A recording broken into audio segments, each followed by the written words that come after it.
15 अगस्त 1947 को भारत को अंग्रेजों से आज़ादी मिली। इस आज़ादी के लिए भारत के अनेकों वीरों ने अपनी बहुत ही महत्वपूर्ण योगदान दिया, जिस योगदान के लिए मैं उनका तहे दिल से शुक्रिया अदा करता हूं और उनको सत सत नमन करता हूं।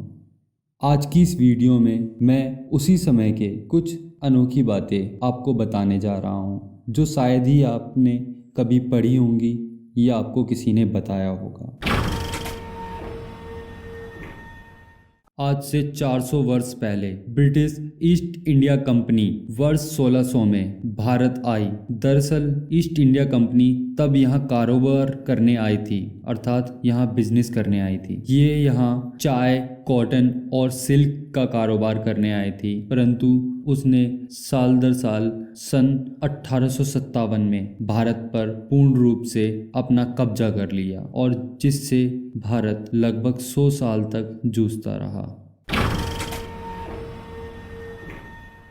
15 अगस्त के दिन सिर्फ भारत में ही नहीं बल्कि दुनिया के अन्य 5 देशों में भी स्वतंत्रता दिवस के रूप में मनाया जाता है। इन देशों के नाम ये हैं। हम सभी जानते हैं कि स्वतंत्र भारत के पहले प्रधानमंत्री पंडित जवाहरलाल नेहरू जी थे, किंतु क्या आप जानते हैं कि वो जनता की पहली पसंद नहीं थे। दरअसल सरदार वल्लभ भाई पटेल को नेहरू से ज़्यादा वोट मिले थे, लेकिन नेहरू जी की इच्छा थी कि वो प्रधानमंत्री बने और महात्मा गांधी ने वल्लभ भाई पटेल से अनुरोध किया कि वे पीछे हट जाएं और इस तरह से नेहरू को आज़ाद देश का पहला प्रधानमंत्री बनाया गया। भारत के आज़ाद होने के बाद अपना कोई राष्ट्रगान नहीं था। जन गण मन को भारत के राष्ट्रगान के रूप में 24 जनवरी 1950 को अपनाया गया। इसे सबसे पहले 27 दिसंबर 1911 को कोलकाता में कांग्रेस के कार्यकाल में गाया गया था। इसे नोबेल पुरस्कार विजेता और भारतीय साहित्यकार रविंद्रनाथ टैगोर जी ने लिखा था। इन्होंने जन गण मन को सबसे पहले बंगाली भाषा में लिखा था।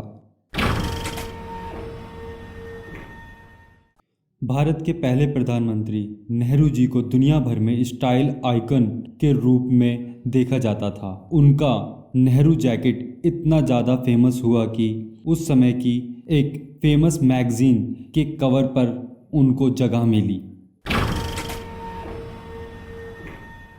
भारत की शान और भारत की पहचान तिरंगा, जो कि हमारा राष्ट्रीय ध्वज है। आपको पता है दोस्तों, इसका डिज़ाइन फाइनल महज आज़ादी से कुछ ही दिन पहले हुआ था। 22 जुलाई 1947 को इसका डिज़ाइन फाइनल हुआ और इसकी कानूनी रूप से तिरंगे को सिर्फ खादी के कपड़े में ही बनाया जा सकता है, ऐसा माना जाता है। और यह भी कहा जाता है इस कपड़े के अलावा अगर आप किसी दूसरे कपड़े में इसको बना के ध्वज को लहराते हैं तो आपको 3 साल की सज़ा और कुछ जुर्माना भी देना पड़ सकता है। ध्वज की लंबाई और चौड़ाई का अनुपात 3:2 रेशो है। भारत के ध्वज के डिज़ाइन करने वाले पिंगली वेंकैया थे।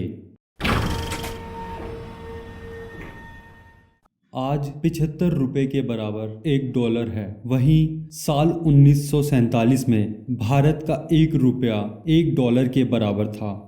तो आज की इस वीडियो में बस इतना ही दोस्तों। अगर आपको ये वीडियो पसंद आई है तो लाइक करें, चैनल को सब्सक्राइब करें। अगर आपका कोई सुझाव है तो कमेंट बॉक्स में कमेंट करें। Thank you. जय हिंद, वंदे मातरम।